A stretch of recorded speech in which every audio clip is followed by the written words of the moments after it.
We got a couple comics left. I'm very happy to bring up your next comic tonight. He performs all over town. He's making his Flights, Crafts, and Laughs debut right now. Give it up for Gino McCarty!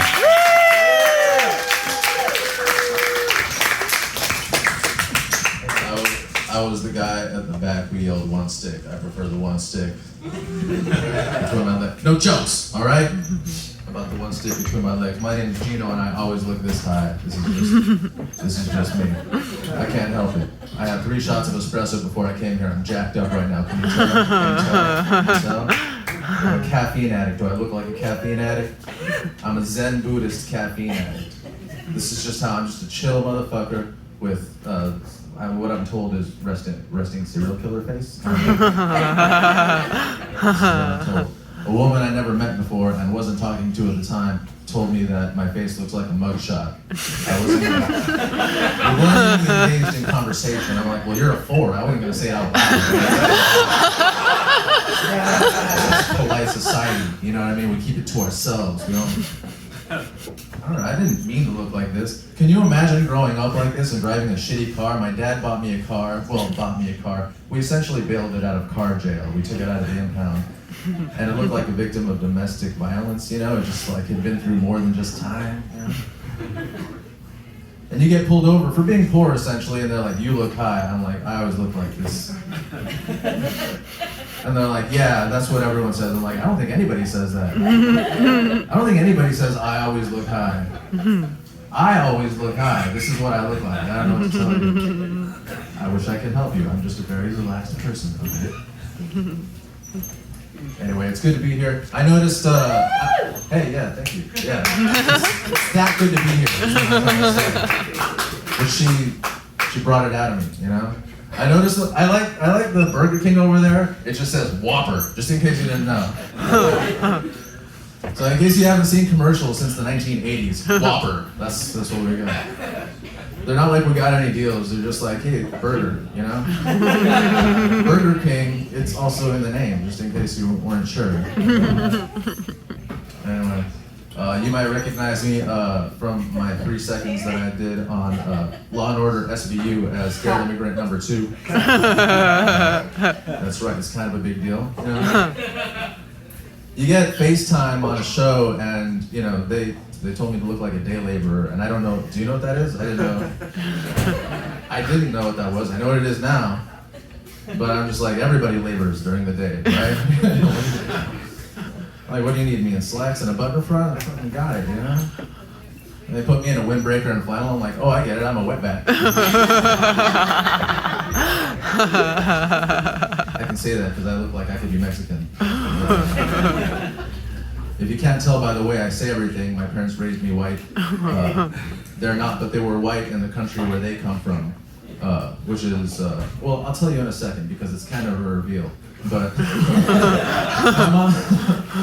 my mom went to private school, right? My dad had blue eyes, so my mom was white privilege, but my dad was white trash. And a lot of people don't know that they have white trash in countries where they roll their R's. It makes white people uncomfortable. They're like, no, we own rednecks. I ordered, by the way, an old fashioned. I'm like, this tastes like rednecks. To me, I don't know. You ever just have something that kind of tastes ethnic? Like if you ever get there's whipped cream, and then there's like whipped topping. You know what I'm talking about? And I have the whipped topping, and I'm like, this tastes like Mexicans. And that tastes like rednecks. It's Kentucky bourbon. It just is what it is, you know? It's not what it's not. Anyway. So my mom moved, she thought she was moving to like a better place, but my dad brought her to the hood in Southern California. I don't know, do you guys know where Bell is? If you don't know, it's because you lived a charmed existence. It's not a really great place to be, or to know about even. You don't want to know where Bell is.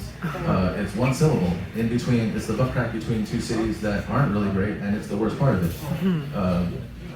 But my dad was this like really stupid, successful person, you know, and so he's the one who proved to me that like you don't have to be smart to make money, you just have to be smart at making money. Because he opened up a Salvadorian restaurant in the hood. We're not Salvadorian, and he never cooked a day in his life. He's like, let's take the 2 things that I'm definitely not, and let's just fucking do do it till the wheels fall off.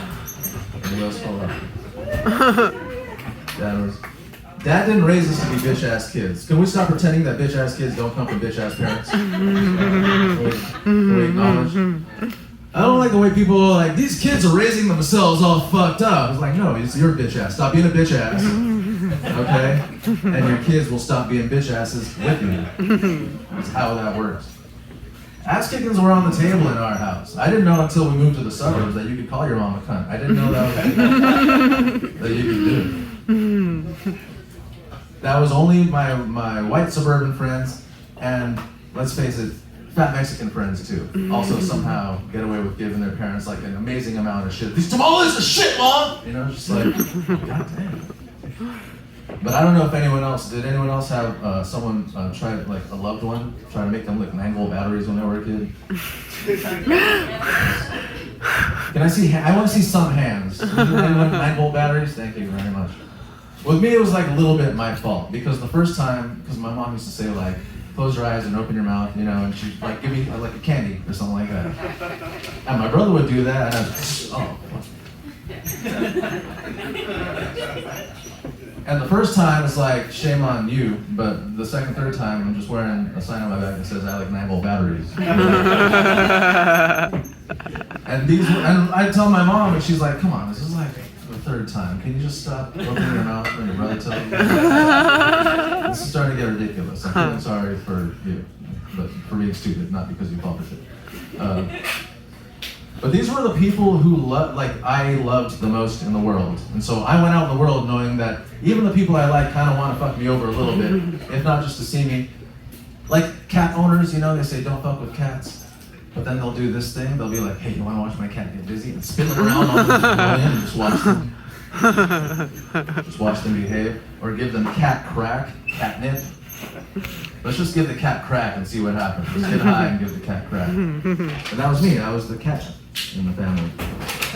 I was the cat, you know? Just fuck with me, and it was pretty funny, and that's why I show no face expression anymore. I always look like I'm sad or high or plotting revenge. So when I grew up and I, for instance, okay, so I'm working out in the park. I'm working out in the park because I'm poor, you know?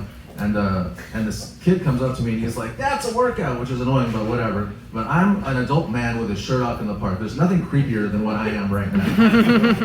And this kid is approaching me, and he didn't learn like I learned that people who look like me are trying to fuck people who look like him. Right? And I'm just like, dude, where's your father? And he's like, over there. And I'm like, dude, your kid's soliciting sex over here. He was like a good-looking kid, too, you know? He could have been a Jonas Brother or something. I don't know. Me and my girlfriend, we want to have a kid. Pretty soon. We want to have one soon. She's got to get off birth control for that. And if you ever want to see your girl, gentlemen, if you ever want to see her just go completely insane overnight, just put her on birth control. And it's an emotional roller coaster. It's a lot of fun.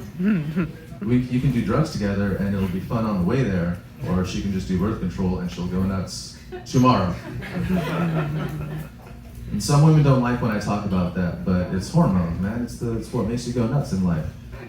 It's like steroids, right? Dudes roid rage, and women find every fault in you that ever exists here. Fucking turn it. And she did, like, it's just like the first month or so, it's just like this hormone change. And she's not like that. She's like a really cool person. I love her. And she'll just say, I don't know what came over me. I don't know what it is. And I'm like, I know that's not you, honey. It's your addiction to cream pies. Because I didn't fucking need the cream pies, all right? My pull-out game's on point. I ain't missed once. Well, there was one time, but luckily she was a drug addict. She had a miscarriage. Oh, that was dark. I suppose all the drug addicts you fuck carried a full term. Yeah, we're all better than now, you know.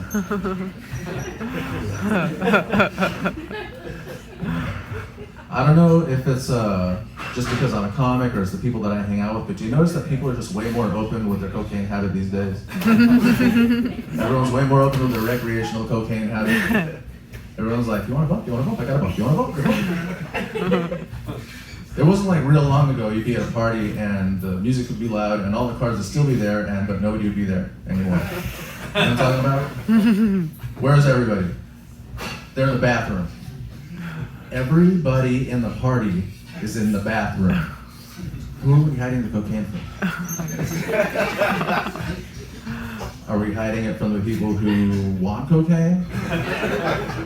Or the people who don't do cocaine? Because if it's both, there should only be 2 people in the bathroom. But everybody's in the bathroom and there's just one dude on the couch just like, oh, it's just my fault, I'm socially awkward, I told myself I was gonna talk to people, I was gonna get going. Now there's an orgy in the bathroom only I'm not invited to. What else is he gonna fucking think? And literally everyone in the bathroom is just trying to hold in a shit right now. They all fucking at the same time. Sort of related, but unrelated. Has anyone here ever been at a gangbang and the girl's like, not you? And you're like, but it's my house. And I have snacks. And a bowl of condoms and everything. And she's like, you're making everybody soft. Can you please just... People do get weird when something's like, they do something and they don't want to accept it because it's like not socially acceptable. I used to drive strippers for extra money when I was a kid, and okay, Sam. And were you also a drug dealer when you were a kid? It seems to be apparent. I don't know. I never thought I was a stereotype, and then until someone's like, "You look like you used to deal drugs." I'm like, "Shit." Yeah. But so fun fact about me, I won't do cocaine unless there are fake titties in the room. And this girl had the fakest titties. Like the most, they're like Oculus titties. They're virtual. Like they're so geometrically almost correct that it's creepy. You know, they're like haunted mansion sort of titties. And she's like, "Do you party?" And I'm like, "Yeah," but she just should have said, "Do you do cocaine?" The cocaine was gonna come out at some point. And she pulled it out. And I'm like, "Oh well, with you asking, the answer is yes." Yeah. And then so she brought me back to her house, like it was going real well. After I saw her naked, she's like cocaine skinny. She looked like naked. She looked like she was wearing a shirt that was 5 sizes too small. It looked like ridiculous. And I love this. My favorite kind of trash. She started cooking cocaine with baking soda over a stove. We can all agree that's crack, right? Cocaine with baking soda over a stove. And she says, "Do you want to finish smoking this cocaine with me?" And I said, "I'm sorry, I don't think I can smoke crack." And she said, "It's not crack." And I said, "You're cooking cocaine, baking soda over a stove." And she said, "If you say crack one more time, you have to leave." So we smoked not crack until 7 in the morning. I was about to leave. Thank you all.